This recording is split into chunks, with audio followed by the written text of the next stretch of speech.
este sería ya la segunda temática. Como les había comentado la vez pasada, vamos a hablar sobre neuropsicología clínica, o más o menos lo que vendría a ser el rol del neuropsicólogo, el psicólogo neuropsicólogo, ¿sí? Y por qué es sumamente importante que sepan de neuropsicología, no porque yo sea el propio de neuro, sino verdaderamente porque quienes hoy día no saben, no conocen o no entienden de neurociencia o sobre neurociencia están out en la psicología, ¿sí?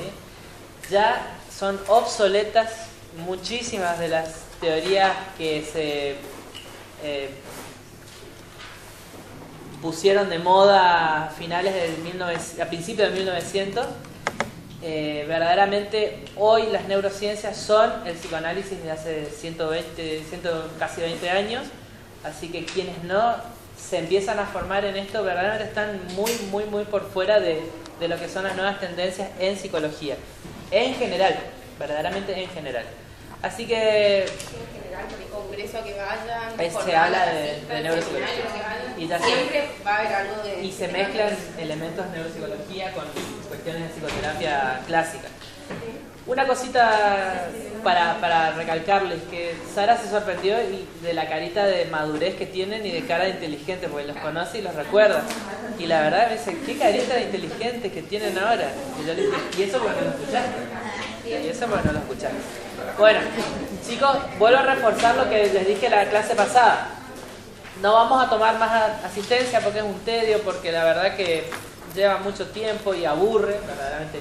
A mí si hay algo que me aburre son las cuestiones rutinarias y estereotipadas, pero saben que si no vienen, quedan libres. O sea, el que no viene no puede presentar y el que no presenta queda libre de la materia y tiene que recursar el año que viene. Entonces, nos estamos manejando conforme a criterio maduro o criterio adulto, si se quiere, ya que estamos hablando de que están mucho más grandes. Así que las temáticas que van a seguir, si bien no son iguales o no son similares a la que vamos a dar hoy, son también muy importantes. La siguiente clase, que es la del 20, vamos a tratar del rol del psicólogo en gabinetes que se dedican pura y exclusivamente a adicciones o internaciones en adicciones y trabajo terapéutico y comunitario en adicciones, ¿sí? Todos esos elementos vamos a ver. La siguiente, o sea, la del 27, vamos a ver en trabajo con psicóticos, que es un rol bastante poco elaborado en cuanto a la práctica, pero sí muy desarrollado en lo teórico. O sea, te dan mucho de teoría de lo que es la psicosis, pero después cuando es la cuestión del trabajo, el qué hacer con el paciente psicótico, estamos desprovistos de herramientas. Así que, como les comenté, el cronograma seguiría septiembre con la licenciada Macías, seguimos con rehabilitación de adicciones con el licenciado Fernández y trabajo terapéutico con psicosis con la licenciada Ojeda. Después octubre les comentaré que no sé bien el orden, pero vamos a trabajar con psicoterapia en niños y educación especial en niños, ¿eh? Que también es otro tema interesante y que tiene mucho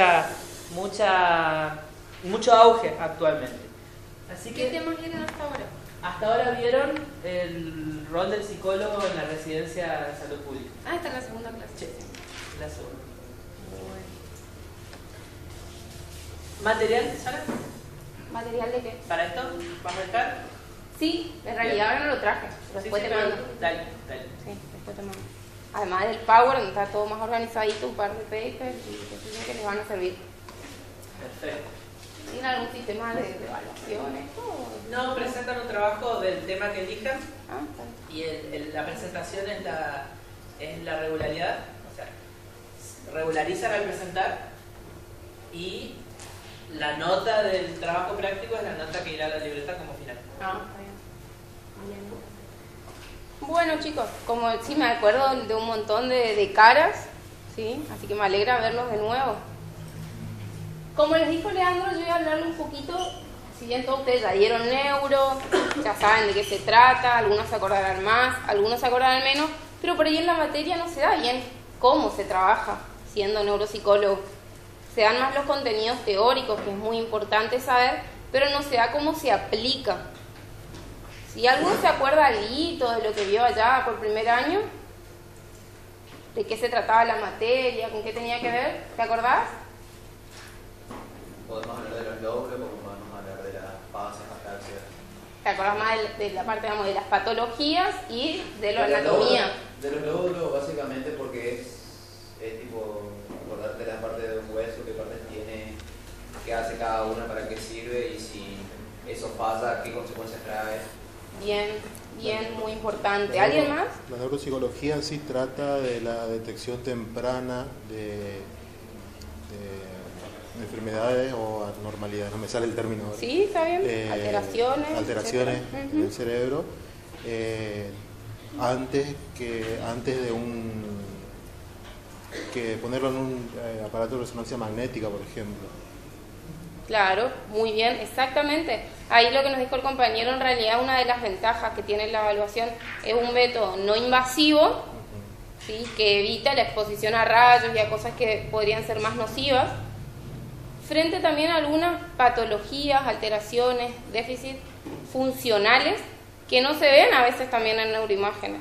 Y vamos a ver que tenemos también otras desventajas como neuropsicólogos, pero también tenemos algunas ventajas. ¿Alguien más se acuerda otra cosa? ACV y la rehabilitación también. Exactamente. ¿Cómo era que se llamaba cuando había una falla en el sistema nervioso y otra parte cumplía ese rol? Plasticidad neuronal. Plasticidad. Eso, trabajamos mucho con la plasticidad neuronal. ¿Algún asistente o alguien que quiera ir pasando la llamada? Gracias.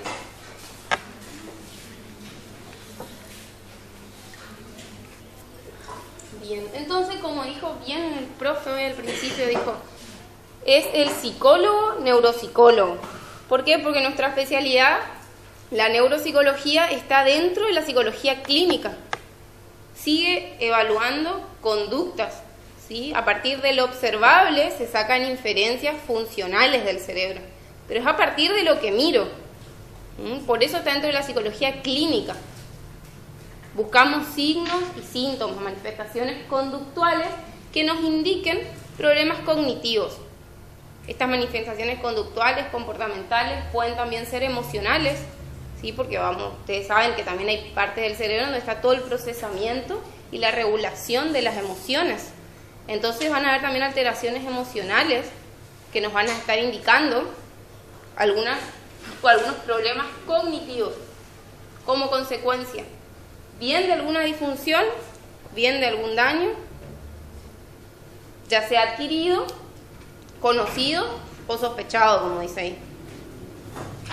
Generalmente van a ver que reciben muchas derivaciones, no solo de psicólogos, sino también de neurólogos y de psiquiatras, ¿sí? En donde se sospecha que hay algo más que lo que está diciendo el paciente. Hay algo de base, a partir de lo cual el paciente tiene sus quejas, tiene sus síntomas y tiene dificultades de adaptación.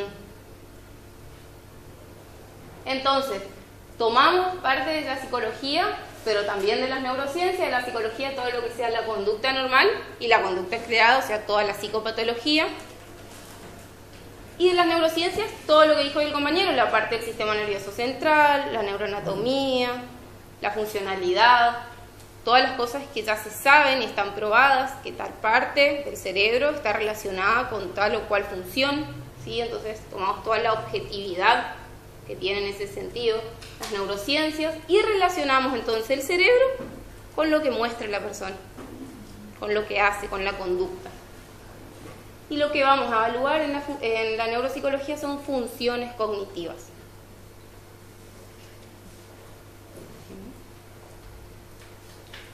Entonces, repito para que quede claro, vamos a estudiar la relación entre las estructuras del funcionamiento del sistema nervioso central y los procesos cognitivos comportamentales. Para ver cómo están funcionando, cómo se dan los procesos y los mecanismos atencionales, mnésicos, la velocidad de procesamiento, la toma de decisiones, la planificación, los movimientos coordinados hacia una acción, el reconocimiento de objetos, de personas, de situaciones. Y todo eso nos depende, la combinación, digamos, que alteración esté predominando, qué funciones preservadas y alteradas, vamos a ayudar a un diagnóstico. ¿Sí? Vamos a colaborar en lo que puede ser el diagnóstico de esta persona. Entonces, ¿qué hace el neuropsicólogo dentro de la disciplina? Va a valorar, ¿sí?, a través de una evaluación, cómo funciona esa persona, cómo se adapta a su medio, en qué está teniendo mayores dificultades, en qué cosas no, qué cosas le resulta fáciles y se desempeña muy bien. Y entonces, a partir de esa evaluación, lo que vamos a dar es un panorama general de ese funcionamiento cognitivo para ayudar a lo que es para dar información, mejor dicho, acerca del pronóstico y de la evolución de esa persona, no solo el diagnóstico, y también aportar un plan de rehabilitación o de estimulación.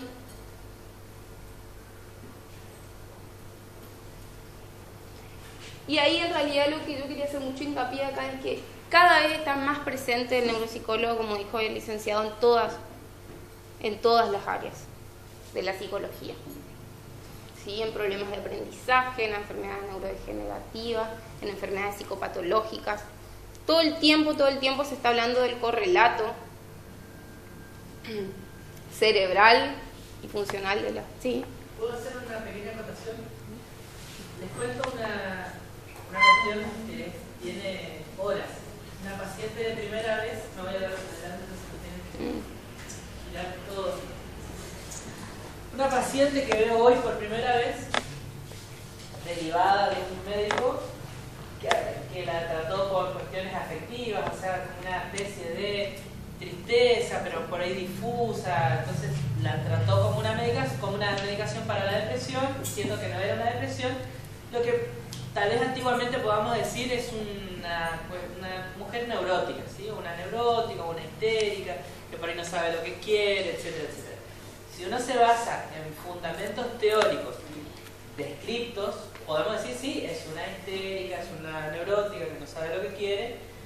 Cuando yo empiezo a escucharla a esta mujer, pensando que la cuestión era por algo muy neurótico, siguiendo la derivación, básicamente, empiezo a notar que hay algo que subyace. No me cerraba el neuroticismo, no me cerraba la histeria, no me cerraba esto de que ella perdía la motivación constantemente y eso le hacía tener criterios o gustos diferentes y no podía sostener las cosas. Y cómo eras de chiquita, y no interesándome cómo eran los vínculos de chiquita, no, cómo eras de chiquita a la hora de estar en situaciones tanto sociales como cumpleañitos, en la escuela, etcétera, etcétera, etcétera. ¿Qué pasó? Se le escapó a un montón de terapeutas subclínicamente un trastorno por déficit de atención en un adulto. Lisa y llanamente. O sea, ¿qué pasa con esto? O sea, una vez que vos identificás qué es lo que tiene esta persona y empezás a trabajar el trastorno por déficit de atención, ustedes no tienen una idea cómo se le organiza la vida. ¿Por qué? Porque imagínense, una persona con un trastorno por déficit de atención es un Ferrari, un Fórmula 1, para muchas cosas. ¿Qué es un Fórmula 1? Fórmula 1 es una máquina que es, llamémosle, la excelencia de las máquinas para velocidades. Pero un Fórmula 1 anda en el barro o no? ¿Anda en la tierra? ¿Andan en las calles correntinas? No, andan en un tipo de pista particular. ¿Qué tenía esta mujer? Una tendencia y un manejo y un criterio artístico espectacular. Un dominio de las artes, sobre todo el diseño en arte. Perfecto, yo ya encontré cuál es el terreno de ella, cuál es la pista, qué es lo que necesita ella. Que el piloto de ese Fórmula 1 sepa manejar. O sea, vos tenés que ayudar, entrenar a esta persona en que ejecutivamente, o sea, darle un organizador central, o sea, darle estrategias para que su organizador central, su lóbulo frontal, que está disfuncional, o sea, ¿por qué? Porque nació con esa condición y aprendió a vivir toda su vida haciendo 1000 cosas, no concretando nada, haciendo 1000 cosas, no concretando nada, que le produce angustia, obvio que le produce frustración. Le produce frustración, obvio que le produce frustración. Tengo baja la autoestima, obvio que vas a tener bajo la autoestima, ¿sí? Entonces vos trabajás esos elementos y ustedes no tienen una idea cómo la vida de esta persona cambia. solamente te puedes dar cuenta si tenés entrenamiento en neuropsicología. Si no, pasa como una neurótica, una histérica. Claro, y también va pasando esto de que pasan de un médico a otro porque le van a dar un antidepresivo y no va a responder a los antidepresivos porque los mecanismos son otros. Va a ir con un psicólogo y el psicólogo la va a escuchar. Y la va a escuchar, y después, ¿sabes qué les dice? Me aburrí del psicólogo. Sí. Y obvio que se va a aburrir el psicólogo. Si la terapia que uno tiene que hacer con una persona con trastorno por déficit de atención, tiene que ser una terapia activa, participativa, de constante intercambio. Si vos solo la escuchas, llega un punto que se aburre. ¿Y qué va a hacer? Va a dejar la terapia. Supongamos que otro tipo de orientación terapéutica igual va a ser efectivo. Pero ¿qué pasa? Va a ser efectivo a largo plazo, a largo tiempo, y solamente si se tiene una adhesión terapéutica fuerte con vos. Si no, no. Entonces, se me ocurrió perfectamente ese caso. Yo en ese caso no tengo que trabajar como psicólogo. Tengo que trabajar como neuropsicólogo, por ejemplo. Claro, o aprender a detectar esto y decir, bueno, si no me gusta trabajar así, bueno, ¿para qué persona lo puedo derivar para que esta persona tenga un tratamiento efectivo? Pero les va a pasar en cualquier ámbito. En cualquier...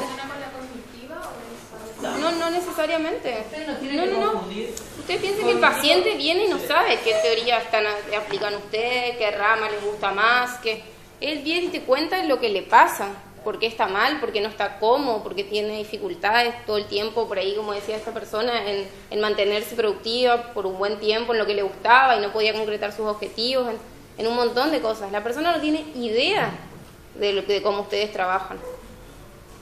No.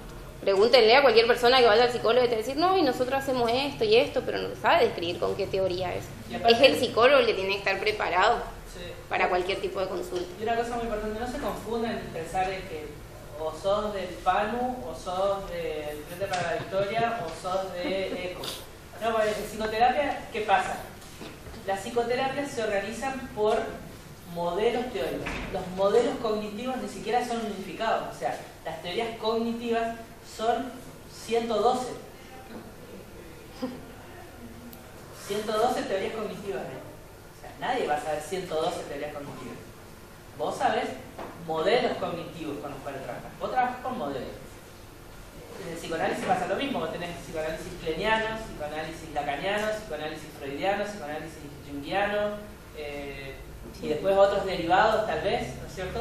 Entonces, vos te formarás en un modelo de psicoterapia psicoanalítica, pero no puedes decir, vos sos psicoanalista, sí, entonces sé cómo trabajar. No, porque no sabés desde qué enfoque psicoanalítico trabajarás. Entonces, no podés tampoco pretender que porque se basa en un modelo neuropsicológico es pura y exclusivamente cognitivista, porque hay personas que hacen terapia Gestalt que están formadas en neuropsicología.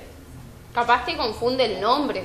Sí. De terapia cognitiva conductual y acá hablamos de procesos cognitivos. Claro. Te confunde el nombre de funciones cognitivas, pero no necesariamente está asociado solamente, digamos, a una teoría psicológica. Y bueno, conociendo un poquito esto de hacia dónde nos orientamos los neuropsicólogos, qué es lo que buscamos, que hablábamos recién, ¿cómo lo hacemos? ¿Sí? ¿Cómo hace ese trabajo el neuropsicólogo de búsqueda, de descripción de las funciones cognitivas del paciente, de la adaptación a su ambiente cotidiano? ¿Y qué es lo que está fallando? A través de una evaluación. ¿Este es el que seguía? A través de una evaluación neuropsicológica. ¿Pasó? No. ¿Sí? Me quedé pensando, tampoco no se da nada de esto en neuro, no me acuerdo. ¿Cuál es la evaluación? La evaluación. No alcanzamos. No me acuerdo. No podemos. Bueno, la evaluación, sí, básicamente lo que es una herramienta básica porque lo que tenemos es una muestra de esa persona durante un tiempo limitado, como la evaluación psicodiagnóstica, pero en este caso de las funciones cognitivas. No de rasgos, de personalidad, de tipo defensivo, sino nos enfocamos en la persona desde otro punto de vista. También vamos a utilizar test como en el psicodiagnóstico, pero van a ser test diferentes, son pruebas diferentes que evalúan las diferentes funciones que yo les nombraba: atención, memoria, lenguaje, percepción. y nos van a dar datos que están cuantificados, estandarizados, que tienen baremos ya establecidos y probados científicamente, a partir de los cuales yo puedo comparar esta persona en relación a la norma establecida. Y a partir de ahí yo mido el grado o no de disfunción que pueda presentar. Pasa nomás. Es muy importante esto que yo les decía, que hacemos una colaboración al diagnóstico a partir de esta descripción clínica de la persona. ¿Por qué? Porque en realidad el diagnóstico siempre es interdisciplinario, con aportes de la psiquiatría, de la neurología, ¿sí?, de la pedagogía en el caso de que sea con niños. Así que es una parte más dentro del proceso, no es hegemónico. Hay algunos casos en el que forma parte el punto más esencial, o en donde el punto radical que estaba faltando para concluir en un diagnóstico determinado. Hay otras en que no, en que simplemente sirve para descartar que no era nada, ¿sí?, y pasa a ser un poco más secundario.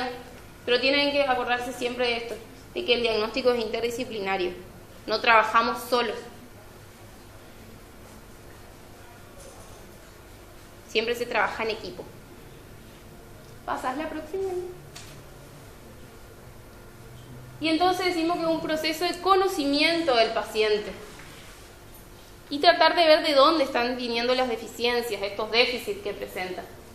Y nos vamos a basar en el motivo de consulta, vamos a averiguar qué antecedentes familiares tiene esta persona, vamos a investigar un poquito en la historia vital, ¿sí?, ir un poquito para atrás, cómo era esta persona, cómo se fue desarrollando antes de este momento, cómo era su historia educativa, cómo se desenvolvía en la escuela, cómo son sus relaciones interpersonales, las características del síntoma, los síntomas que presenta ahora, y cómo estos síntomas impactan en la vida de la persona, ¿sí?, qué grado de disfuncionalidad tiene. Y a partir de ahí se hacen todos los exámenes complementarios, que ya vamos a ver cuáles son. El siguiente. ¿Para qué hacemos una evaluación? ¿Cuáles son tus objetivos?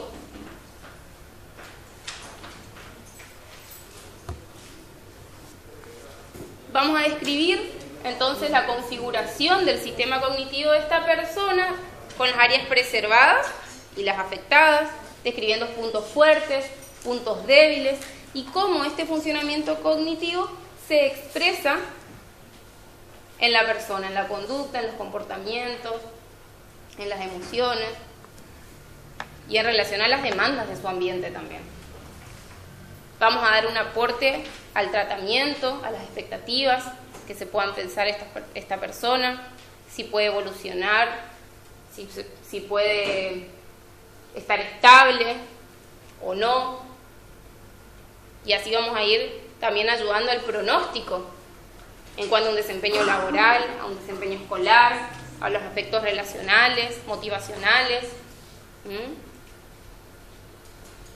Y muchas veces también tiene una finalidad preventiva, ¿sí?, porque se pueden hacer intervenciones en las que se adapte el medio de ese paciente, de esa persona, para evitar, mejor dicho, que se generen mayores daños por intervenciones iatrogénicas, ¿sí? La próxima. Entonces, nos vamos a basar en una entrevista, en donde recabamos todo a partir de una anamnesis, todo eso que hablamos recién, la historia de esta persona, que nos cuente, que nos hable, y después también tenemos los test. Ambas cosas son observaciones clínicas, nuevamente. ¿Sí? No se olviden, neuropsicología clínica, no es test nomás. Estos test son técnicas específicas en donde vamos, a través de las cuales valoramos a esta persona.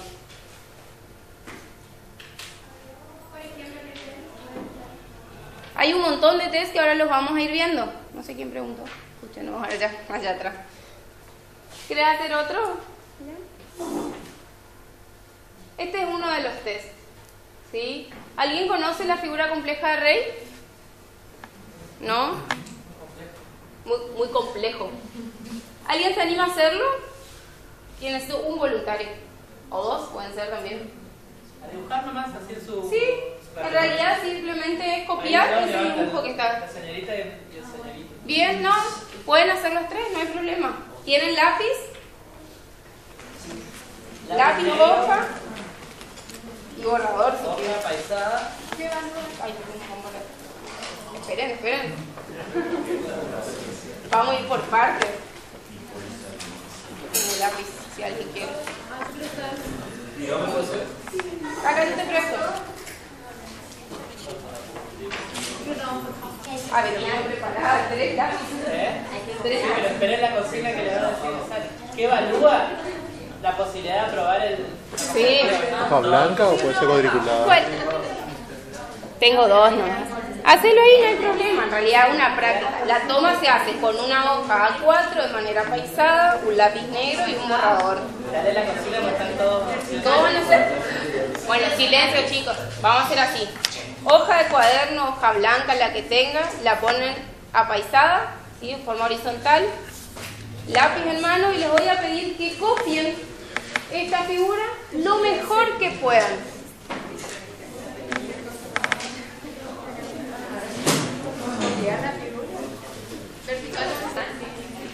Así.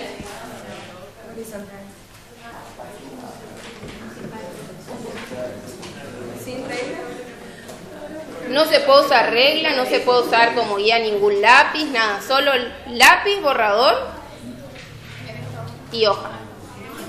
Lo ideal es una hoja blanca, pero no importa.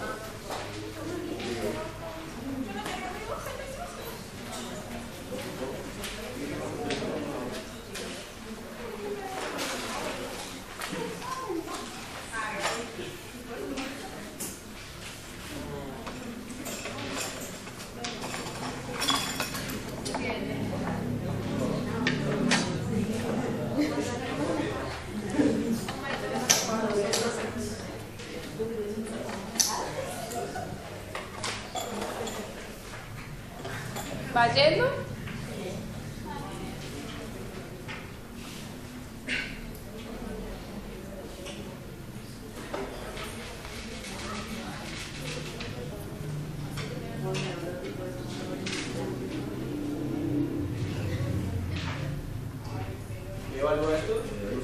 Ustedes copien tranquilo. No tengan miedo, que no pasa nada.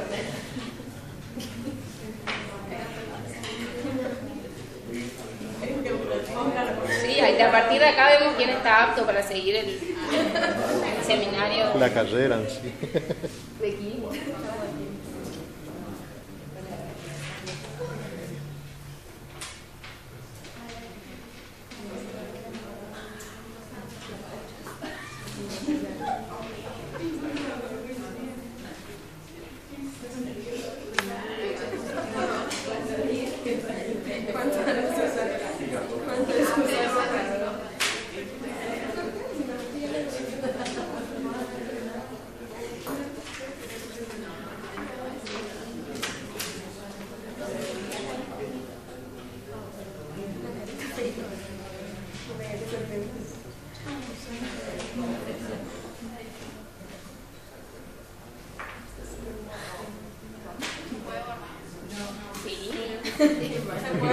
Por eso se puede usar lápiz y borrador.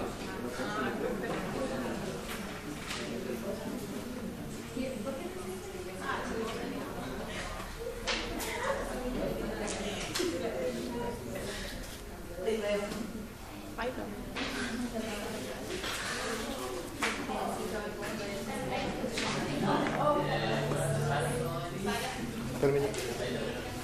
Tengan cada uno su hoja. Cuando van terminando me avisan. ¿Terminaron todos? No.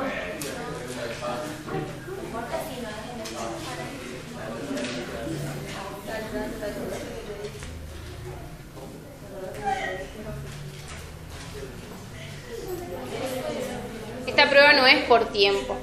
Si bien se le toma el tiempo a la persona, no tiene un tiempo límite. Por eso es que algunos tardan más y otros menos.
¿Van terminando? Bueno, ahora todos los que terminaron, chicos, silencio por favor. Ahora todos los que terminaron, quiero que esa hoja la guarden en un lugar donde no puedan verla, dentro del cuaderno, la envuelta, y saquen una hoja en limpio.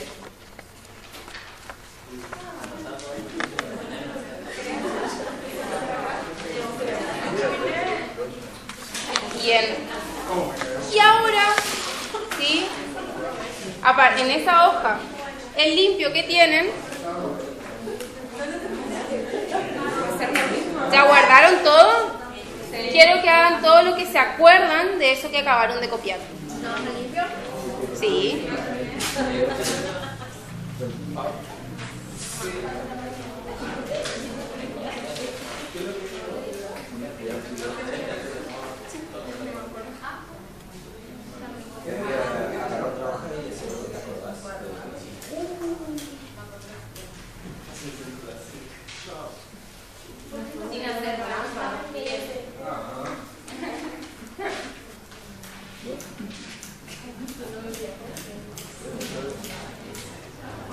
Mato lápiz. Uy, nos quedamos en el camino.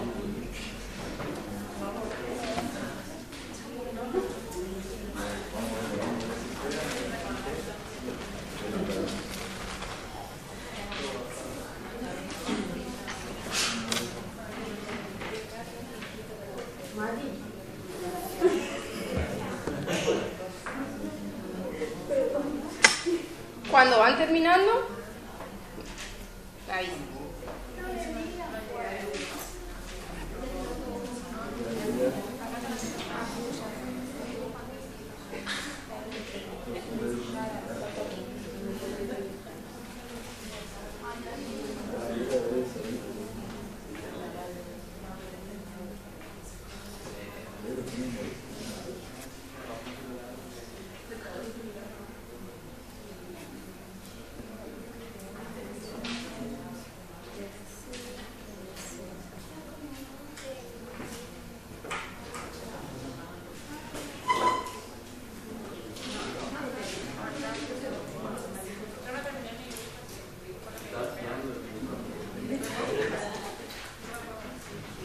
Una vez que terminan, y acuerdan más, que hasta ahí llegaron, sí, saquen su otro dibujo y vamos a comparar.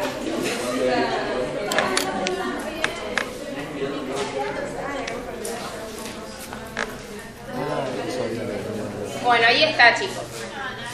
Esta prueba se presenta con una tarjeta que es esta, ¿sí? Que se pone adelante de la persona, no se hacen tomas colectivas, eso no se hace, eso es individual, ¿sí? Se le pide a la persona que copie y tenemos dos maneras, o bien termina de copiar, se le saca la hoja, se toma el tiempo, se le saca la tarjeta y se le da una hoja nueva y se le pide que haga todo lo que recuerda como hicimos ahora, o bien se le saca la hoja, se siguen haciendo otras pruebas y a las media hora, a los 30 minutos, se le pide que dibuje todo lo que se acuerda de esa tarjeta o dibujo que copió al principio. Esa es la manera en la que realmente se toma esta técnica. Obviamente que no se van a acordar todo, ¿sí? Hay personas que tienen más memoria visual y otras menos, ¿sí? Y depende de lo que estemos buscando y de lo que queramos evaluar en esa persona, es que se toma, chicos, por favor, es que se toma inmediatamente o diferido, ¿sí? Un recuerdo inmediato, que tendrá que ver más con memoria a corto plazo, y un recuerdo diferido, que tendrá que ver un poquito más con memoria de largo plazo. Lo que pasa es que si nosotros estamos buscando disfunciones frontales, como el caso de la paciente que nombró recién el licenciado, vamos a querer ver cómo funciona ese lóbulo frontal y nos tenemos que acordar que el lóbulo frontal tiene que ver con la memoria a corto plazo, ¿sí? y que con la memoria a largo plazo tenía que ver más lóbulo temporal. Por eso es importante que nos acordemos de todos los conceptos de neuroanatomía, porque o si no, vamos a andar buscando algo sin saber dónde y no lo vamos a encontrar. Las bases de neuroanatomía nos dan las guías a través de las cuales nosotros planificamos nuestra batería de test. No se le hacen todos los test a todas las personas porque le tendríamos, no sé, 4 o 5 días sentados, le llevamos a nuestra casa, que coma con nosotros, no le podemos hacer todos los test a una persona. Por eso es importante tener los conocimientos. No vale completar.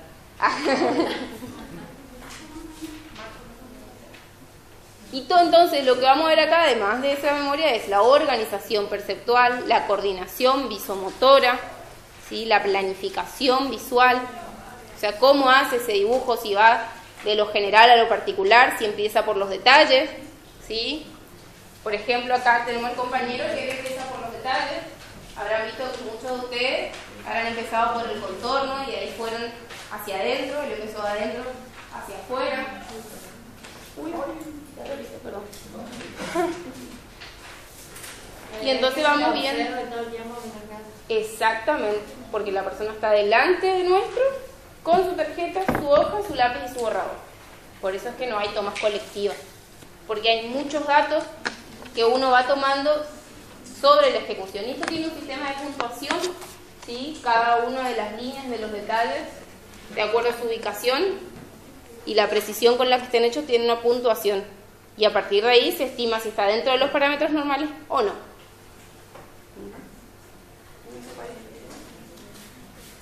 Bueno, el test de Bender, que todos lo conocen, también se toma. ¿Qué pasa? No, que no me arreglo. Ah, bueno. ¿Te acordás para qué se toma este test? ¿Sabes qué se usa avanzada? ¿Para qué? Si hay, puede haber para detectar si hay deficiencias. Ah, deficiencias. ¿Qué más? Sí, está exactamente la coordinación visomotora. Para ver, este test sirve mucho para ver indicaciones de lesiones orgánicas. ¿Sí? No lo vamos a tomar tanto como un test proyectivo en lo que es la evaluación neuropsicológica, pero sí como un test donde podemos ver si existe o no compromiso biológico en esta persona que estamos viendo. Es un test que lo van a rever igual, así que... Otro. Plastor. ¿Alguien conoce esto? Acabamos de ver el infanto juvenil. Bien. El tema del autismo. Bien. ¿Y qué dieron? Pero lo llegamos a ver así nomás, digamos, muy brevemente. Como el tema... era como uno de los test para el autismo, digamos, para detectar el autismo. ¿Ah, sí? O eso o era algo. Claro, bueno, no, debe ser una... Sí. Claro, ese y otro de... No sé, era Wisconsin, otro que era de Sí. figuras, que era para la organización. Y después pusieron esto, creo que Sí, es. sí, no murió mi memoria por largo plazo. Bueno, en realidad no era para detectar. Claro, pero estaba incluido dentro del... Ah, era para trabajar con chicos, porque en realidad es un juego de niños, ¿sí? Se compra como un juego. Pero nosotros lo usamos no como estimulación, sino para evaluar. ¿Quién se anima a hacerlo? ¿Bien? ¿Quieres venir? Va a ser todo, parece acá el compañero. Me gusta jugar con estas cosas. Bueno, yo te cuento cuáles son las reglas, ¿sí?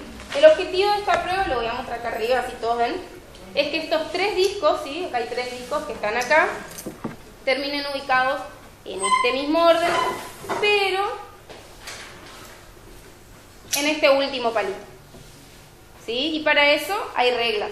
Hay cosas que se pueden y que no se pueden hacer. La primera regla es que los discos siempre se sacan de a 1. No se pueden sacar ni de a 2 ni de a 3. La segunda regla es que siempre que toman un disco tienen que colocarlo en algún otro palito. No lo pueden dejar acá, sostenerlo en su mano, apoyarlo en la mesa. No se puede. Y la última regla es que nunca un disco más grande puede ir arriba de uno más pequeño. Eso no se puede hacer. Sin embargo, un disco que es más pequeño puede ir arriba de cualquiera que sea más grande. ¿Sí? Entonces, ¿qué pasa si cometen alguno de esos actos que no están... se le corrige. Ajá. ¿Y tiene algún significado, algún valor? Sí, en realidad primero tenemos que ver si comprendió la consigna, ¿sí? Así que antes de que la persona empiece a hacer esto, se pregunta, ¿entendiste la consigna? ¿Querés que te la repita? ¿Sí? Y repetimos todo de nuevo. Es muy importante que quede claro, porque nosotros no buscamos que la persona se equivoque, sino que buscamos su mejor rendimiento. ¿Esto es solo para los niños o también para No, eso es para todas las edades. Para todas las ¿A partir edades. de qué edad se le puede tomar? Y a partir de los 4, 5. 5. 5. Depende en realidad. Ah, ahí está. Bueno, te cuento una cosa. No sé si van a ver igual los que están acá. Chicos, Les cuento, Sara participó en una investigación en donde se diseñó un sistema, o sea, el sistema en donde se puntuaba en función del tiempo, en función de los movimientos y en función de los errores. exactamente. Dos tipos de errores. Dos tipos de errores. Exacto. Dos tipos de errores. Errores de omisión de consigna, o sea, cuando vos hacías algo que no tenías que hacer, supongamos tomar 2 fichas, Ponerla más ponerla grande. afuera, ponerla más grande sobre la más pequeña. Y errores de perseveración, que fue una novedad que ella incluyó. ¿Qué son los errores de perseveración? O sea, que haga una secuencia y que repita constantemente esa secuencia. Que se dé cuenta, que no se dé cuenta que no le está llevando al objetivo y entonces la sigue repitiendo. O bien muchas personas se dan cuenta, pero no pueden cambiar la conducta repetitiva. Entonces tenemos No pueden corregir el 4 cosas error. que nos va a decir el test, ¿sí? Les adelanto ya un poquito. 4 cosas que nos va a decir el test. Primero, comprensión de consignas. O sea, podés evaluar la atención de la persona y la comprensión. Segundo, si esa persona puede o no cambiar un patrón de pensamiento en función de darse cuenta del error o no. Si se puede adaptar a una situación nueva, porque esto es nuevo, ustedes no conocían hasta este momento, entonces esto es nuevo para el compañero, es algo que nunca hizo. La flexibilidad y sobre todo, una cosa más, Resolución de problemas. la resolución de problemas y la velocidad con la que resuelve. Exactamente. Hay muchas. Bueno, ¿querés comenzar a hacer? Tuvo un tiempo largo para pensar. Pero perfecto. Y son los mínimos de movimiento que se puede hacer esto, que son 7. Pero ahora le vamos a complicar un poquito más porque eso era muy fácil. Entonces le vamos a agregar 2 discos. Por inteligente. Por inteligente, claro. Las reglas son las mismas, ¿sí? Ahora que estos 5 discos terminan ubicados en este mismo orden, en este último palito, y las reglas que tenés que respetar son sacar los discos de a uno, no poner uno más grande sobre uno más pequeño, siempre que sacas un disco, colocar en otro palito. Vamos a ver si sale.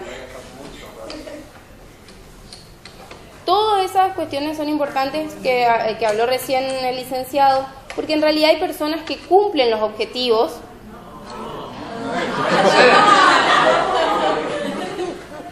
¿Un error están contando? Vayan contando. Ahí está la test. Chico.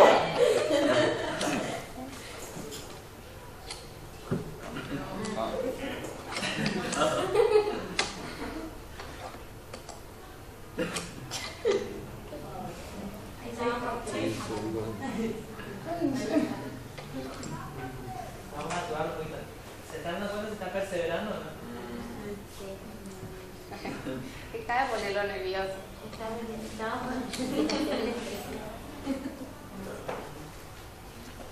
¿Cuándo persevera uno? ¿Cuándo? Cuando vuelve bien el plasma. Empieza a repetir. Misma secuencia. Eso nos habla también de dificultad de planificación, cómo no puedo ver el movimiento antes de hacerlo, anticiparme. Escuchen una cosa, no es lo mismo hacer esto que en una situación de evaluación solo en casa que frente a 60 personas. No, y que encima todos opinamos, porque no se opina cuando la persona está haciendo esto, lo único que se marca es el error de consigna, no el error de perseveración, el error de omisión de consigna es el único que se marca. Cuando uno está en una situación de estrés como esta, el rendimiento en 100 lo baja a 20. Sí.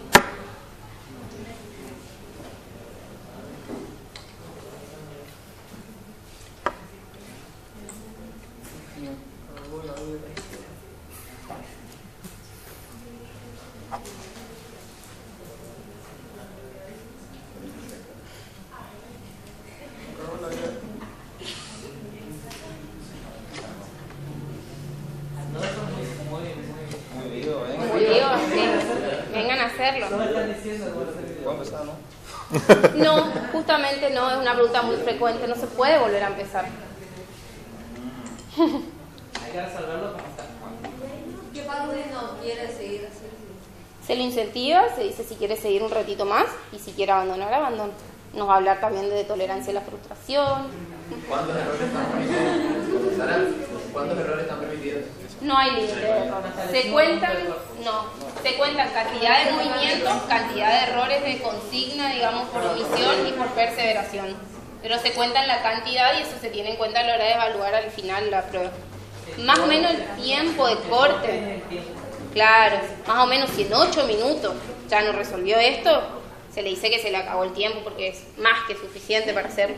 Ahora vos no llevas ni 3, 4 minutos. Sí, no. Fíjense que es mucho tiempo. Es mucho tiempo. Encima no puedo volver a la posición original, que era la que tengo.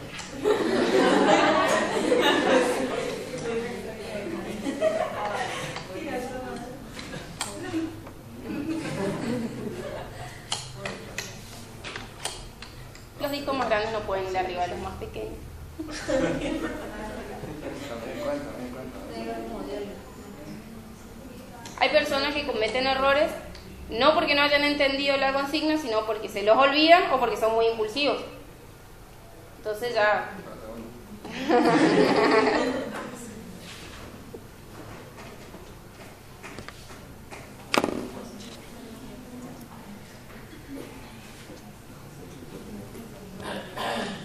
Generalmente empiezan a preguntar si hay trampa, si tiene solución, si es un engaño.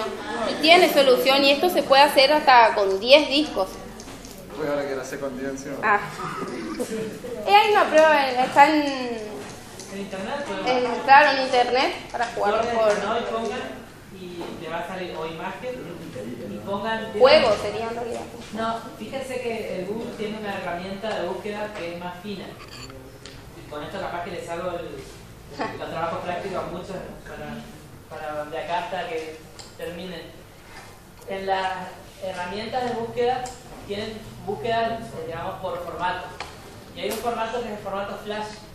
El formato Flash Player, lo que tienen que hacer es poner, creo que el símbolo es W, no sé cuánto. Cuando eligen ese formato, le buscan todo lo que ustedes eligieron con ese formato y ponen Torre de Hanoi Flash y van a tener en Flash las Torres de Hanoi, o sea que van a poder manejarlo como un jueguito, digamos. O sea, por ejemplo, y lo mismo. eligen la cantidad de discos, todo Sí, está completito.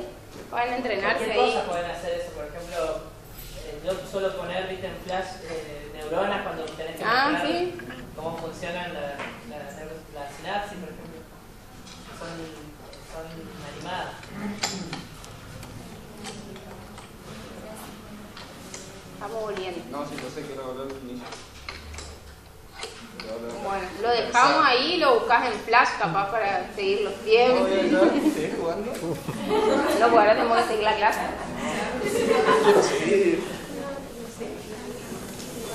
Este test también lo habrán escuchado nombrar, es un test que mide capacidad intelectual. ¿Sí? ¿Lo hicieron? En psicometría. ¿Sí? ¿Tuvieron que administrar o se los administraron ustedes? Tuvieron que administrar. Bien. ¿Qué les parece este test? Muy largo, bastante sabor. Es muy largo, pero cubre muchos aspectos, eso es lo que tiene. Compensa lo largo que es, digamos, con todo lo que evaluó. Bien. Claro, tiene esa dificultad de que es muy largo y que hay situaciones en donde no podemos administrar este test por ser muy largo. Pero hay otras en que es fundamental administrarlo y no podemos obviarlo. Por ejemplo, para el diagnóstico de retraso mental. Sí, es un test que como está tiene validez internacional y baremos internacionales. Está muy aceptado en cualquier lado, ¿sí? O sea que cualquier informe que ustedes hagan, teniendo en cuenta los baremos que tomaron este test, en las condiciones que las deben tomar, tanto sea la versión para adultos del WISE o la versión para niños del WISC, ¿sí? va a estar bien aceptado. No va a tener cuestionamientos de tipo, digamos, metodológicos. Pero también se puede... No, volver más rápido. Pero también se puede tomar este test aisladamente. Yo cuando hice mi tesis, ¿sí? Que era de la implicancia neurocognitiva del trastorno de ansiedad social y del trastorno de ansiedad generalizada, mezclé ahí un poquito la psicopatología con la neuropsicología. Tomé este test, pero yo no quería saber si esta persona tenía una capacidad intelectual normal, porque yo ya sabía que estas personas tenían una capacidad intelectual normal. Yo lo que quería saber era otras cuestiones, cómo estaba lo atencional, lo visoperceptivo, la memoria, la función ejecutiva, la memoria operativa, memoria de trabajo, toma de decisiones, etc. Entonces, tomé cada subtest, porque vieron que tienen subtest de ejecución y subtest verbales, y los discriminé, digamos, tomé el baremo por aparte. Los separé y dije, bueno, para atención voy a tomar el completamiento de figura y no me acuerdo ahora cuál otra, ¿sí? Razonamiento con matrices, por ejemplo. Tomo esos dos y lo incluyo como una medida atencional. O sea, ahí lo que hice fue separé el test como un rompecabezas y tomé lo que a mí me servía. Pero utilicé los baremos originales del test. Yo no inventé nada, porque si no pierdo objetividad. Es muy importante respetar los baremos a la hora de hacer una evaluación, chicos, porque si no, va a ser cualquier cosa si yo empiezo a poner en juego lo que a mí me parece. ¿Quieres hacer el próximo? El test de Stroop. ¿Conocen el test de colores y palabras de Stroop? Es un test muy interesante, muy bueno, que mide funciones ejecutivas y control inhibitorio.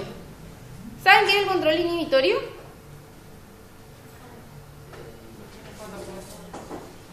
Puede ser cuando puedes obviar algo de lo que estás viendo, escuchando o haciendo. O pensando. Ajá, para realizar otra actividad. Claro, no solo para no meter la pata, digamos, es decir, sino también, ¿por qué? Porque tenemos que evitar una respuesta habitual en función de una respuesta pertinente o correcta. Eso es lo que no se da, por ejemplo, en el acto fallido. No puedes inhibir lo que pensaste y dijiste. No, en realidad no tiene que ver con el control inhibitorio de respuestas y los mecanismos del acto fallido desde la teoría psicoanalítica, porque le dan otros significados ellos, ¿no? Neuropsicológicos. Te puede pasar, sí, obviamente, y vas a ver que una persona, pero no vas a decir que tuvo un acto fallido, ¿sí? Cuando una persona le pedís una consigna, les doy un ejemplo, después vamos a ver cómo es este test, pero les doy un ejemplo. Hay un test que es un test de fluencia verbal, donde se le pide a la persona que diga la mayor cantidad de palabras posibles en un minuto que empiecen con una determinada letra.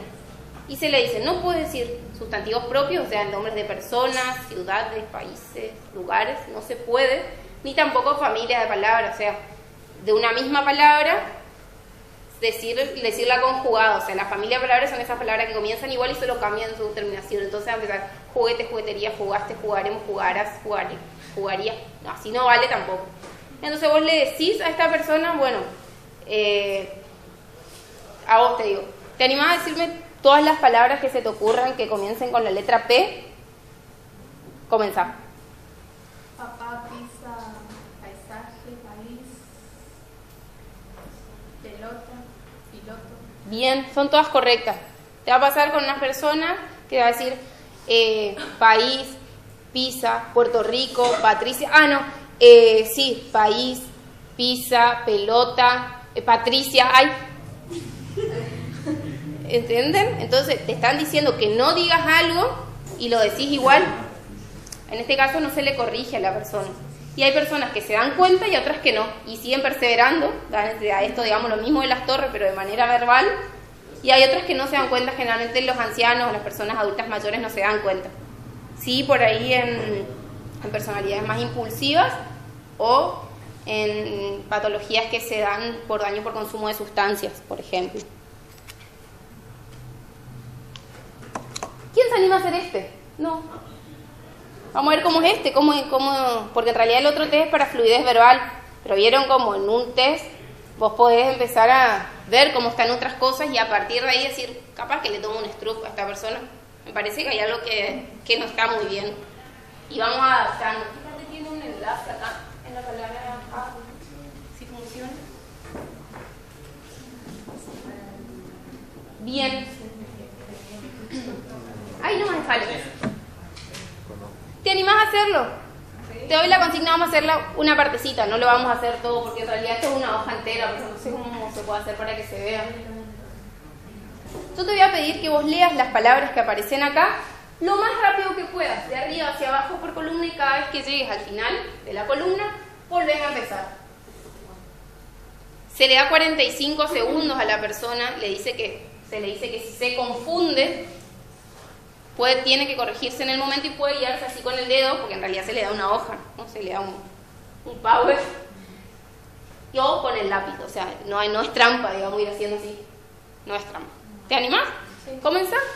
Rojo, verde, azul, verde, rojo, azul, verde, azul, verde, azul, verde, rojo, azul, rojo, verde, azul, verde, rojo, verde, rojo, verde, rojo, azul, rojo, verde, azul, verde, rojo, azul, verde, azul, rojo, azul, verde, rojo, azul, verde, azul, verde, rojo, azul, rojo, azul, verde. Bien, perfecto. ¿Querés bajar en la segunda hoja? En este caso, no, la tercera hoja. Se cambió el lugar, acá. En este caso ya no tengo escrito el nombre de colores, sino que tengo letras X impresos en esos colores. Vos tenés que decirme el color en el que aparecen impresos con las mismas consignas. ¿Te animás? Azul, rojo, verde, azul, verde, rojo, azul, rojo, azul, verde, rojo, verde, azul, verde, rojo, azul, rojo, azul, verde, rojo, azul, rojo, verde. Muy bien. Pasamos a la hoja anterior. Mi secretario está atento. Bien. Ahí nomás. Bueno, ahí está bien. Y ahora yo tengo escrito nombre de colores, pero aparece en un color impreso diferente a lo que dice. Yo no quiero que vos leas lo que dice, sino que me digas el color en el que aparece impreso. Entonces, este es verde, este es rojo, este es verde, este es azul, este es rojo. ¿Te animás? Sí. Bien, de arriba hacia abajo, yo porque no alcanzo. Dale. Verde, azul, verde, rojo, verde, rojo, azul, rojo, azul, verde, rojo, verde. Verde, rojo, verde, azul, verde, rojo, azul, rojo, azul, verde, azul. ¿En dónde estás? Te salteaste un par, entonces. Acá, me parece que te salteaste. Verde, azul, verde, rojo. Bien, perfecto. Ustedes acuérdense que cuando están con el paciente van a estar enfrentados, él va a tener la hoja y ustedes tienen que seguir lo que esta persona está diciendo, primero porque tienen que contar hasta dónde llegó y segundo porque lo tienen que corregir. Ella está perfecta, no tiene ninguna disfunción, pero los pacientes se confunden mucho más, así que hay que estar re atentos. No se puede hacer una evaluación estando medio dormido. ¿Esto qué evalúa? Control inhibitorio, digamos, funciones atencionales. Es muy difícil que un test evalúe solo una función anulando el resto del cerebro. Eso es imposible. Entonces decimos que prioritariamente evalúa tal cosa. Por ejemplo, por eso pasa en los test de fluidez verbal, como ese que dijimos recién, bueno, cuántas palabras puede decir en un determinado lapso de tiempo, ¿sí? Vemos también estas otras fallas. Por ejemplo, en ejecución, en decir, bueno, incurre en errores de contaminación, que sería cuando dice algo que no tiene que decir, o de perseveración, cuando repite las palabras, porque es típico sin repetir y sin soplares. ¿Se entiende? Bien. El próximo. Este es un test de atención, por ejemplo. Se llama test de atención D2. Es muy simple. Entre una cantidad de estímulos que son letras D y letras P mezcladas con diferente cantidad de rayitas, no sé si se ve bien allá atrás, la persona tiene que encontrar todas las letras D que tengan dos rayitas, o sea que estas dos rayitas estén arriba, las dos estén abajo, o una arriba y una abajo, va a tachar, ¿sí? Va a tachar las que tengan dos rayitas, por eso se llama D2. Pero ¿qué pasa?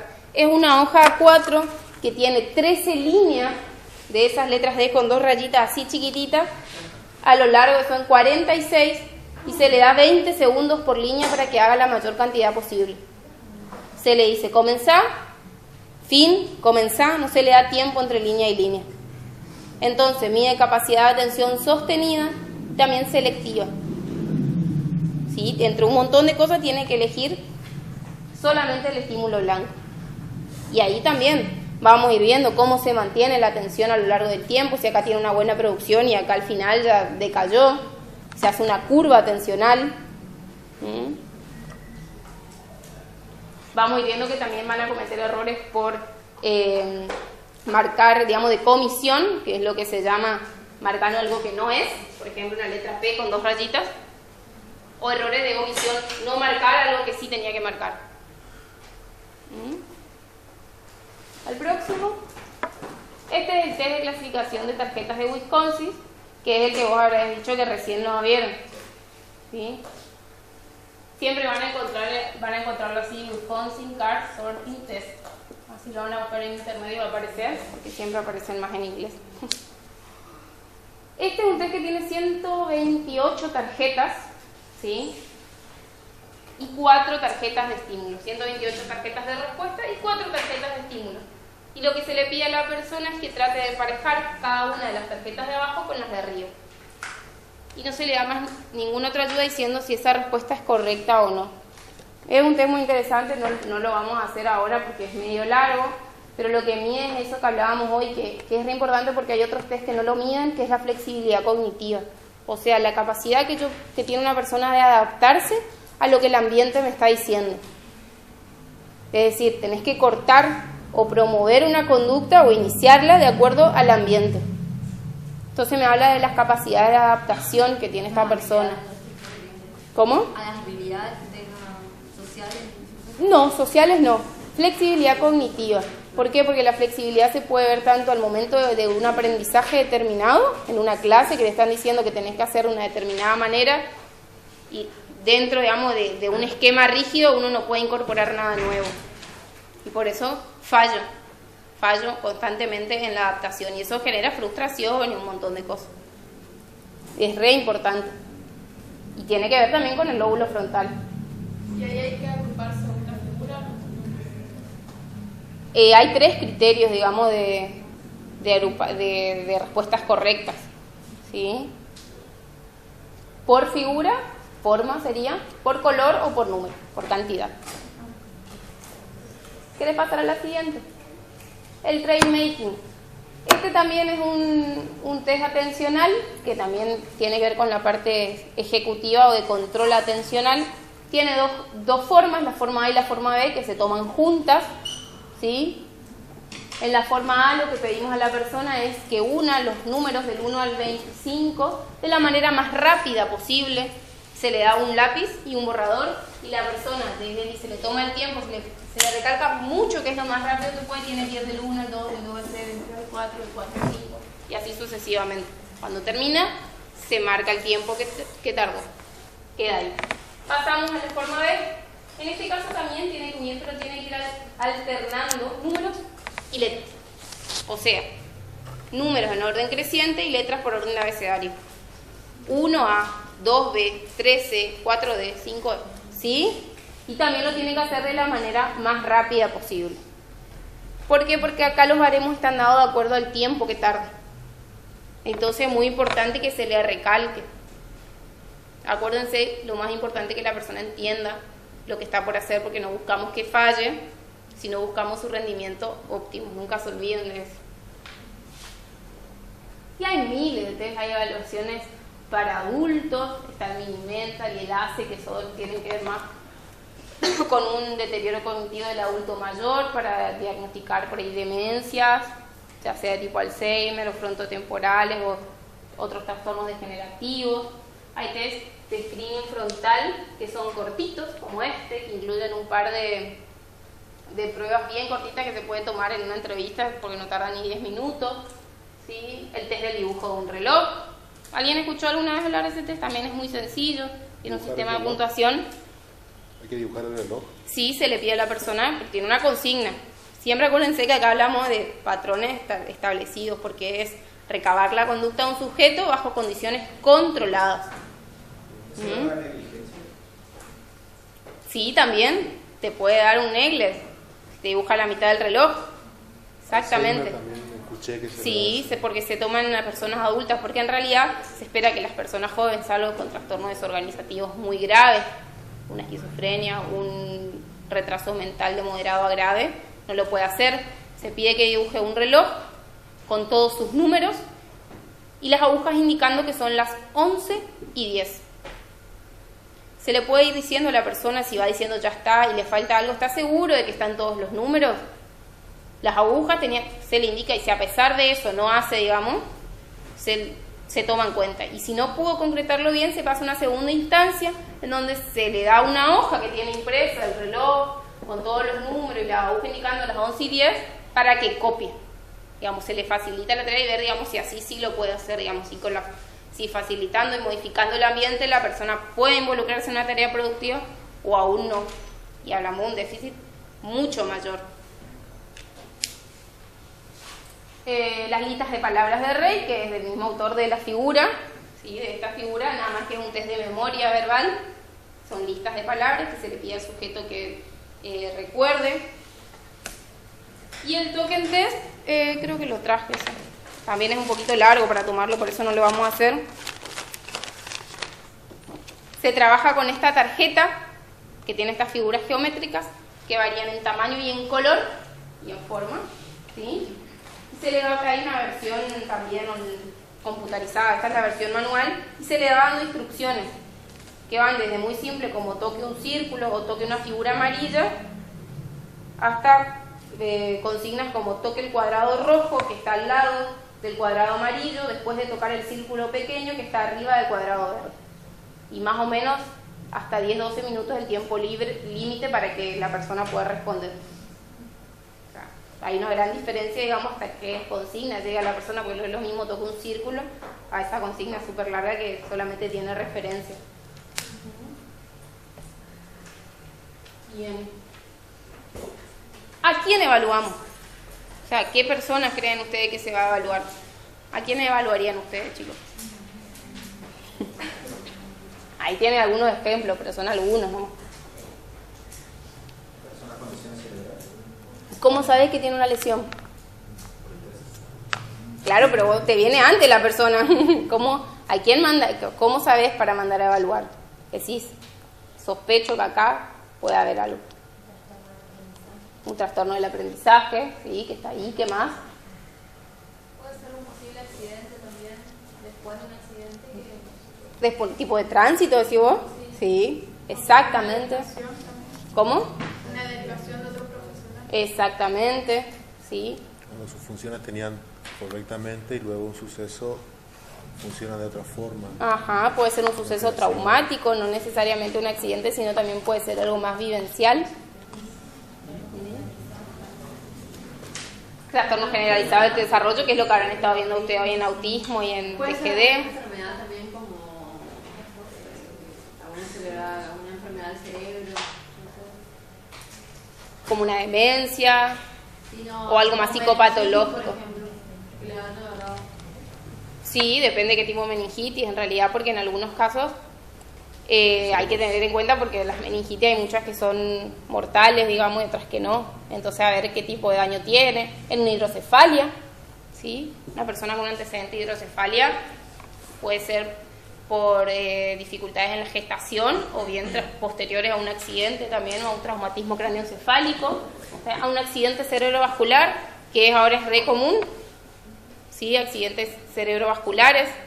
Una meningitis se evaluaría la secuela que dejó la enfermedad, ¿no es cierto? Sí, la secuela, porque es muy importante esto. ¿Por qué? Porque tampoco en una CD no vamos a ir a evaluar en una etapa aguda donde la persona todavía no está ni estabilizada clínica y hemodinámicamente está en coma. No, son meses después en donde la persona ya volvió a su medio habitual y se van dando cuestiones que no se recuperan, que hay cosas que no están bien y la persona te dice, y es que ahí yo no soy la misma que antes.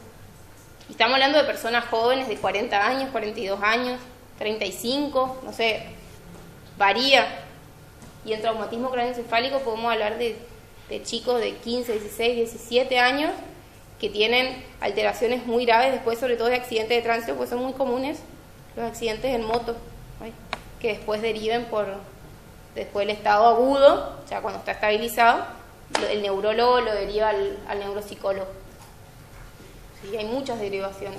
Procesos degenerativos, o sea, ya estamos hablando de adultos y de adultos mayores, ir viendo si es un deterioro del envejecimiento normal o no, digamos, porque puede ser que venga diciendo, yo la verdad no me siento bien, pero bueno, mi esposa dice que tal cosa, que te me olvido el agua y se quemó toda la pava porque nunca la apagué y dejé abierto el gas y la verdad que el otro día no cerré la puerta, pero yo siempre fui distraído, eso me pasó siempre. Y la esposa le dice, no, la verdad que no, eso nunca le pasó si él era una persona muy meticulosa, obsesiva, detallista, responsable. Y entonces ahí viendo si es que la esposa en realidad está teniendo una interpretación exagerada de lo que pasa o no, si realmente hay un deterioro precoz en el cerebro de esta persona. Y eso se hace a partir de la observación clínica, de la entrevista, de los test y comparando a esta persona con los baremos esperables para una persona de su edad y su nivel educativo. Es muy importante qué hace esa persona, qué nivel educativo tiene, si es jubilado, bueno, ¿hace cuánto se jubiló? ¿Tiene alguna actividad productiva a pesar de que no esté trabajando? Porque a partir de ahí también es, digamos, cómo estos déficits repercuten en su vida cotidiana. Digamos, ¿es importante este déficit atencional o en realidad ni le molesta en su vida de todos los días? ¿Para qué vamos a rehabilitar algo que no tiene sentido? Les doy un ejemplo. Una persona de 70 años, jubilado, pero muy productivo, se manejaba solo, independiente, manejaba su dinero, sin dificultades para trasladarse, digamos, ningún problema motor.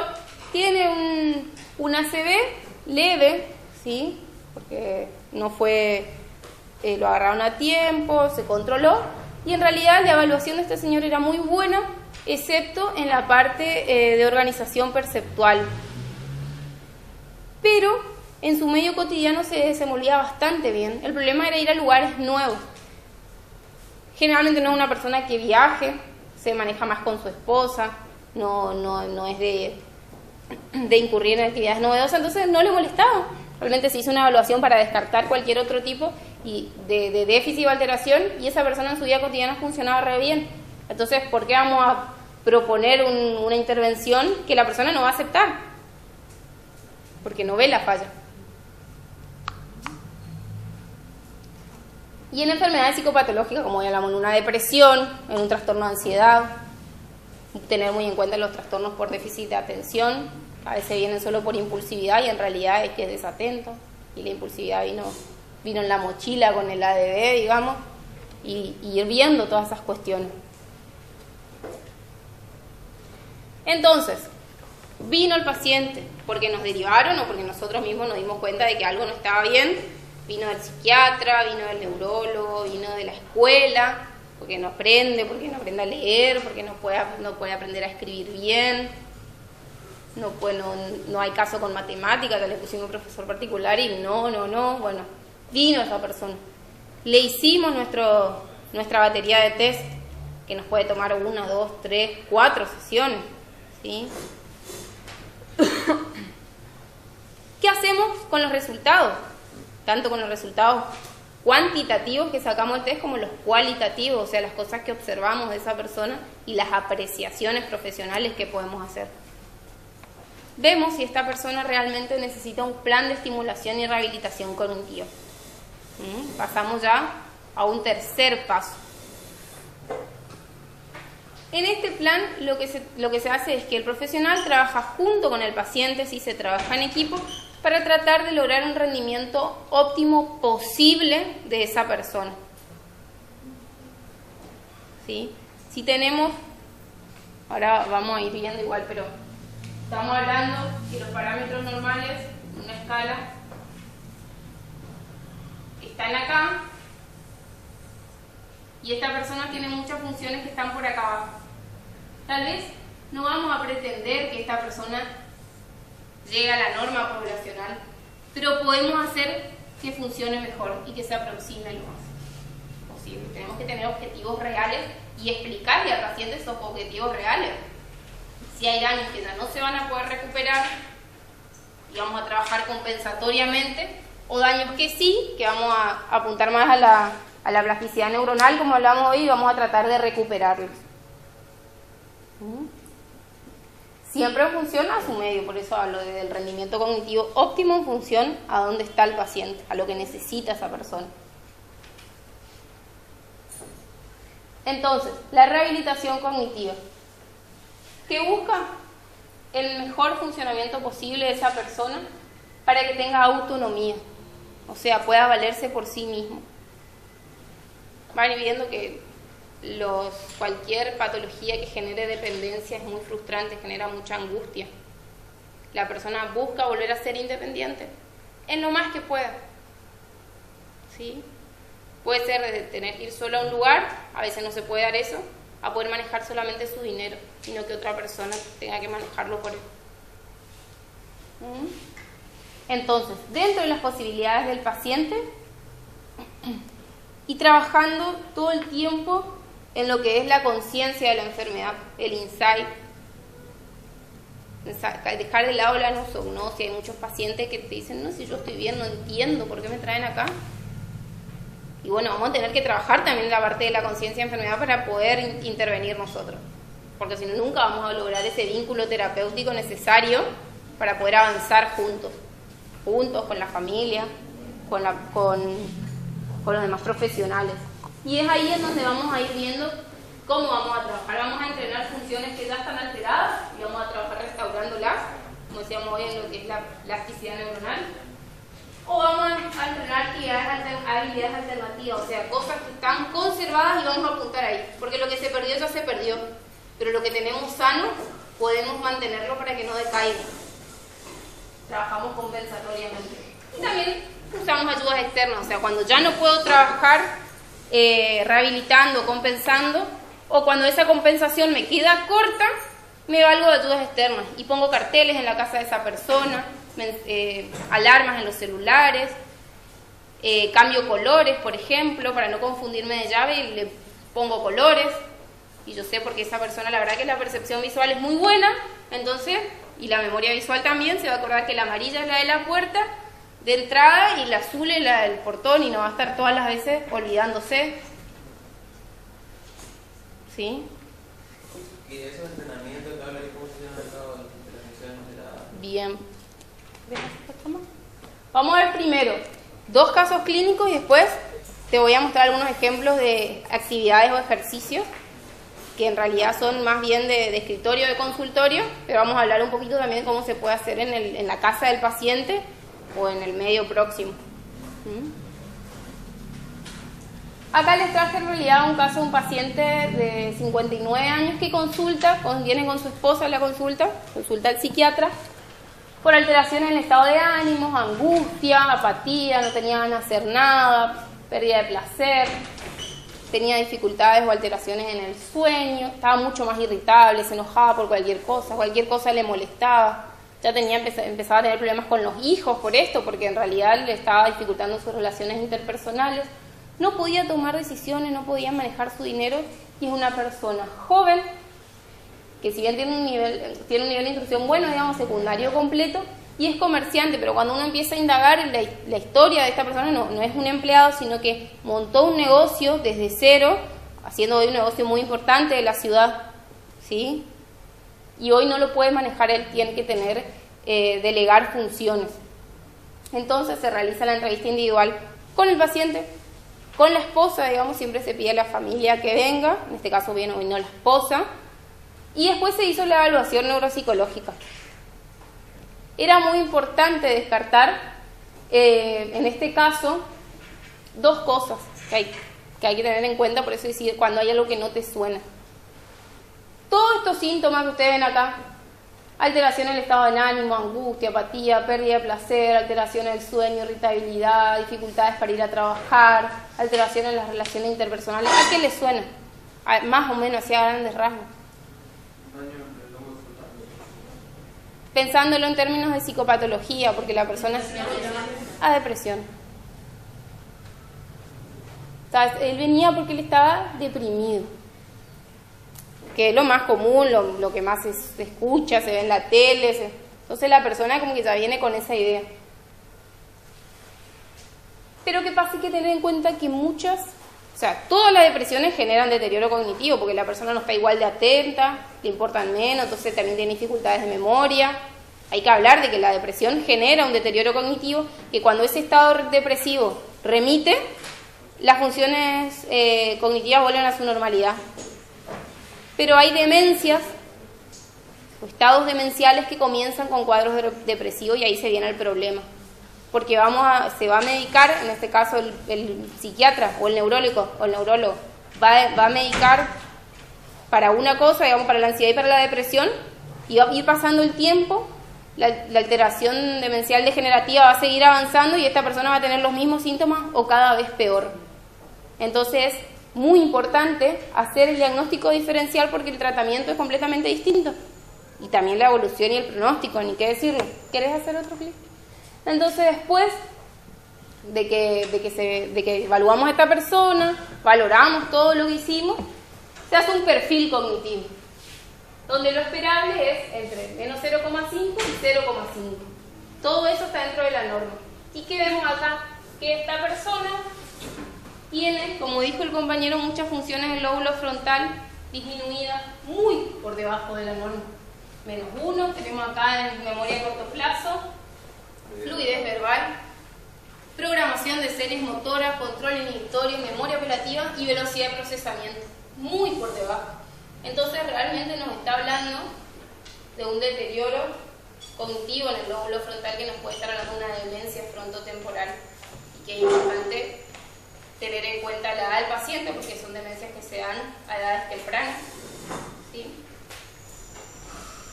Si en la depresión se puede dar a cualquier edad, hay que tener en cuenta, bueno, no vamos a pensar en una persona de 25 años con una demencia frontotemporal, pero una persona de 59 años sí.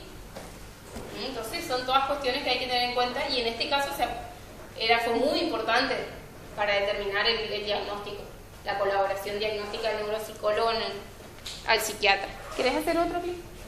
Y este otro caso es un paciente de 17 años que asiste porque tuvo un accidente de tránsito, un traumatismo del cráneo severo, tuvo un mes en coma. Sí, fue hasta enero de este año más o menos estuvo en coma. Después se recupera del coma, tiene que volver a aprender a caminar, a escribir, a cepillarse los dientes, a hablar, confundía todo el tiempo todas las palabras, ¿sí? Tenía fase de comprensión, que eso con el tiempo, yendo al fonoaudiólogo, con la rehabilitación, digamos, también del fisiatra, haciendo actividad física, natación, kinesiología, etcétera, se fue recuperando. Pero llegó esto hace un mes, ahora por ahí venía al consultorio, tenía muchísimas dificultades en la escuela. No había manera de seguirle al profesor, cada vez se trababa más y es muy importante que termine la escuela una persona de esta edad, ¿no?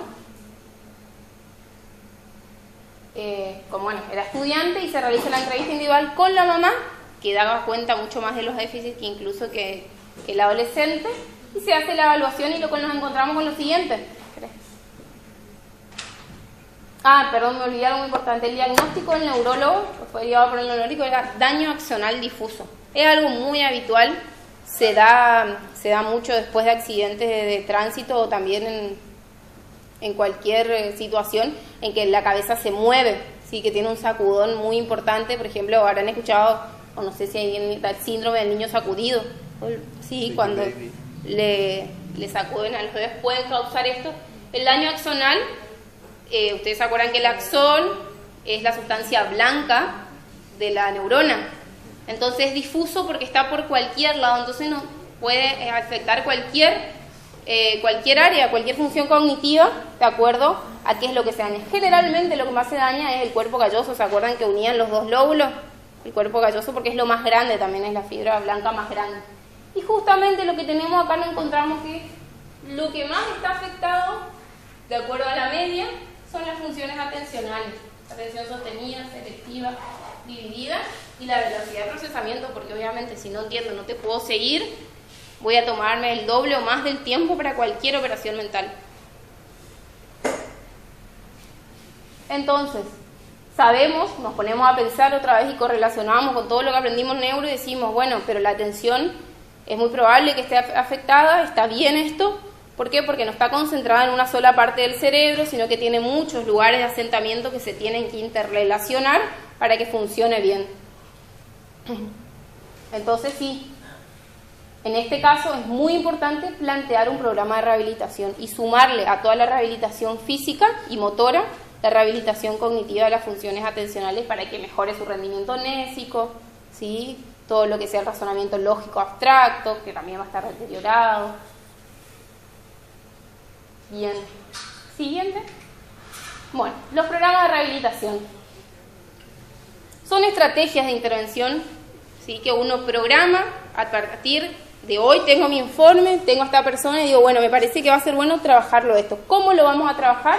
En sesiones semanales. Hay que pautar cuántas, cuánto va a durar, en qué lugar se van a hacer, ¿sí? O sea, si en la casa de la persona, en el consultorio, mitad y mitad, afuera, en algún lugar público. Y hay que tener en cuenta algo que es fundamental en este caso, que es la flexibilidad. Porque se puede plantear un programa de antemano que vemos que no está funcionando, ¿sí?, porque es muy intenso para el paciente y ya se cansa demasiado y no tiene la posibilidad de aprovecharlo, ¿sí?, o al revés, es muy débil y quedó por debajo de las capacidades, entonces no estamos estimulando nada y entonces ahí vamos a ir adaptando. En el domicilio del paciente, que era un poquito ahí lo que preguntaba el compañero, ¿cómo hacemos para rehabilitar la función cognitiva? Tiene que ver generalmente cuando ya hay dificultades severas en cuanto a salir de la casa, a la organización del tiempo, de las rutinas diarias. Ya no puedo ni hacer una lista para irme al kiosco a comprar algo porque siempre me olvido la plata. Pasaba un paciente que tenía, después de una ACV, tenía 45 años, tenía un cargo gerencial en una empresa multinacional muy importante, tiene que dejar de trabajar luego de la ACV. Él quería trabajar y resulta que muchas veces salía de su casa, llegaba hasta el peaje del puente y no tenía la billetera y se tenía que volver a buscar la billetera porque no podía pagar el peaje, porque no tenía una tarjeta, no tenía nada. Imagínese una persona independiente, gerente, que tenía a cargo casi 200 personas, que no pueda manejarse a sí mismo. Entonces, cuestiones que parecen una tontería, pero que en la vida de la persona realmente son muy significativas. Y es muy importante el trabajo interdisciplinario, siempre le voy a recalcar esto, porque yo tengo que acordar con el kinesiólogo, con el neurólogo, con el fisioterapeuta, porque no puede una persona que está saliendo de, por ejemplo, en este caso, de una etapa aguda, de una ACV, hacer el mismo día la escuela, la rehabilitación motora, la rehabilitación cognitiva, la kinesiología para recuperar el músculo, porque termina agotada.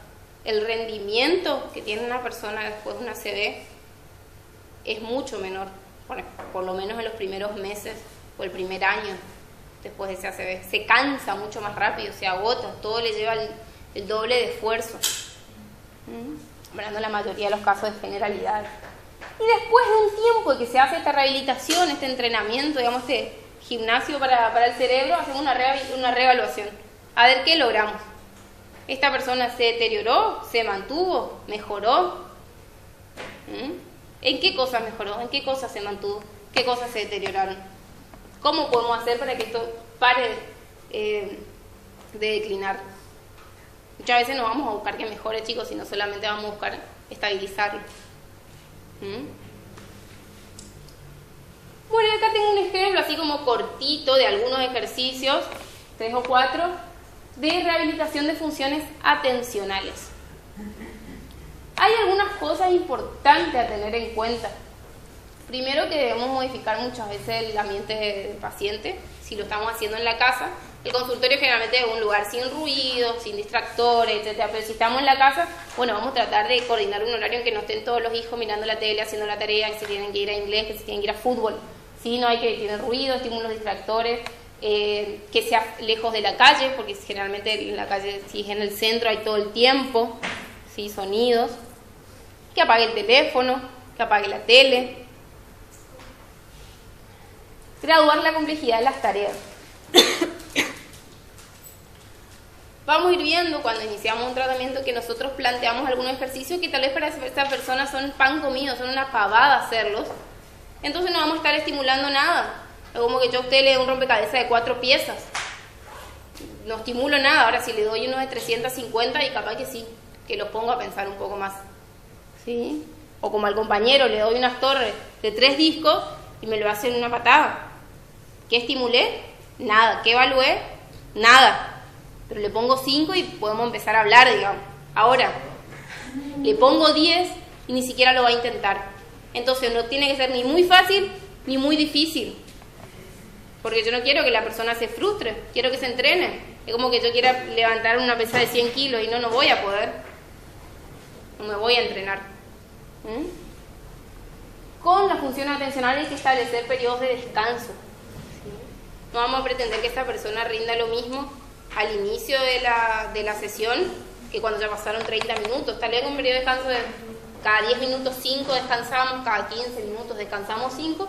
Optimizo el rendimiento de esta persona, entonces optimizo mis resultados. Voy dando todo el tiempo acompañamiento, estimulación verbal, ¿sí? Y tenemos que hacer pruebas entretenidas. Porque en general la rehabilitación de la atención, al hacer pruebas repetitivas para entrenar la atención sostenida, se distraen, no tienen ganas, se aburren, entonces hay que ir cambiando todo el tiempo. ¿Querés pasar a la siguiente? Algunos ejercicios pueden ser, por ejemplo, se dan una hoja y se le lee una hoja donde hay muchos números y se le pide que golpee la mesa cuando escuche el número 8. Se va diciendo, se le puede pedir que golpee una vez, 2 veces. O se aumentan la cantidad de estímulos, y es muy fácil. Cuando escuche la letra H, la letra P. Cuando escuche la letra H, que golpee una vez. Cuando escuche la letra P, que golpee 2 veces. Y a la mitad del ejercicio lo invertimos y trabajamos flexibilidad. O decimos que cuando escuche la letra H, golpee solo si precede una vocal. Y vamos complejizando la atención que tiene que tener esta persona. O que golpee con el pie con una, con la mano con la otra. Por ejemplo, tenía un paciente que luego del ACV, además de dificultades atencionales, le había afectado mucho más el hemicuerpo derecho. Entonces trabajábamos mucho con esa parte del cuerpo. ¿Sí? Si bien no era una rehabilitación motora, pero acuérdense que todo es neuromuscular. Así que apuntamos bien de acuerdo a lo que necesita esa persona. Test de tachado, ¿sí? Tachar o subrayar una letra. También se puede coordinar, se puede combinar la complejidad si los estímulos son chiquitos o si son así de grandes. Y los vamos cambiando. Siguiente. Lo mismo, redondear números. El siguiente. Por ejemplo, acá, un poquito de atención y funciones ejecutivas. Marque solo las palabras en las cuales coincide lo que dice con el tamaño de sus letras. Entonces tenemos pequeño, grande, grande, marcamos, pequeño, marcamos. ¿Se entiende cómo es? Y nuevamente vamos variando la complejidad. Se trabaja con tarjetas, que acá están todas juntas, pero se van presentando a una, donde se le pide a la persona que levante la mano izquierda o derecha de acuerdo al lado en el que aparece el número, ¿sí? Después se cambia la letra, después colocar el número y trabajamos flexibilidad y también motricidad, coordinación, búsqueda visual. ¿El siguiente? No sé si hay algo más. No, eso era todo. Y también se pueden hacer pruebas más ecológicas, en donde podemos, qué sé yo, salir y contamos la cantidad de ventanas o de puertas que hay en la manzana, la cantidad de árboles, de aires acondicionados, acordarse cuánto, si vamos a trabajar un poquito más de memoria, bueno, cuánto aire acondicionado hay en esta cuadra y cuántos en la otra. Y vamos adaptando a lo que necesite el paciente, si es que puede salir a caminar o no, digamos. ¿Alguna pregunta, chicos? Están re cansados, sí veo. ¿Alguna sugerencia, algo que quieran saber? ¿Algún cuestionamiento? Sí, seguramente, no sé si tienen algún blog, algo de esto. Porque yo les voy a mandar por mail, o de última les traigo unas copias.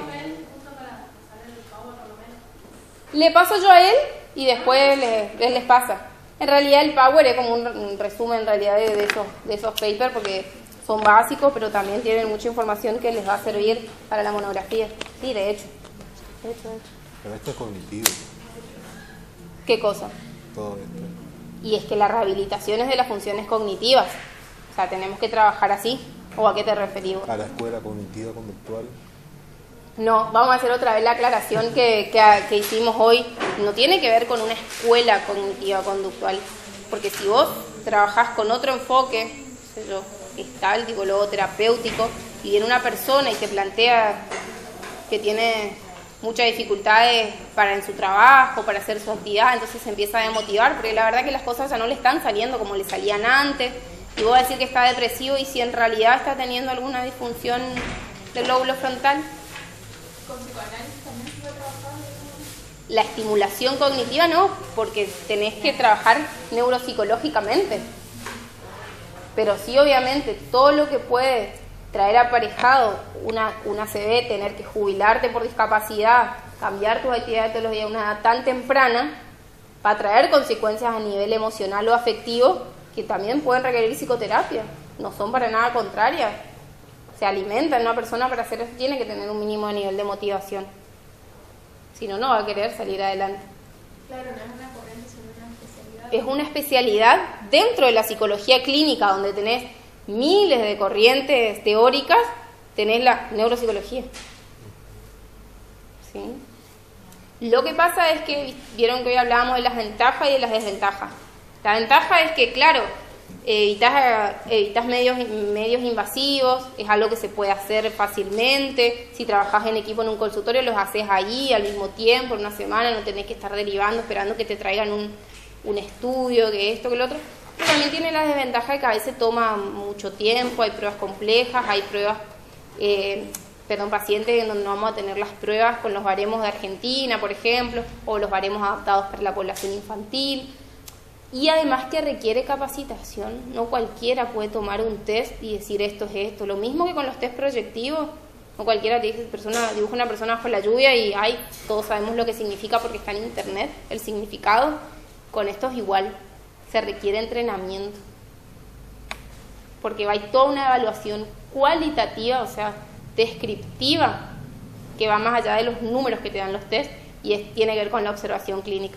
Nuevamente, chicos, el diagnóstico es clínico, de signos y síntomas que se ven. No puedo ver el cerebro, pero bueno, por lo menos intenta. En el caso de una rehabilitación es interdisciplinario, se trabajarían con distintos profesionales ustedes. ¿Perdón? En el caso de una rehabilitación sería Sí. interdisciplinario. Eso es lo que hoy hablaba, que hay que trabajar coordinadamente con todos los profesionales que estén en ese momento atendiendo a la persona. El psicólogo, si viene psicólogo, el psiquiatra, si viene psiquiatra, el neurólogo, el entrenador en la parte física. Kinesiología, por ejemplo. Kinesiología, fisiatría, sí, seguro. ¿Bien? ¿Alguna otra duda? No, es una especialidad que tenés que hacerla después de la carrera, exactamente. ¿Cómo? Sí, a mí es la parte que más me gusta. Dentro de la psicología clínica, la neuropsicología es lo que más me gusta. Por eso me especialicé en eso y trabajo con eso. Es re interesante, hay muchas áreas para investigar, hay un montón de cosas que no se hicieron, que están mucho, como dijo hoy el licenciado, es una época de mucho auge de la neuropsicología, entonces es el momento donde más se puede investigar también. Bueno, ¿algo más? Bueno, muchas gracias por su atención, chicos, espero que les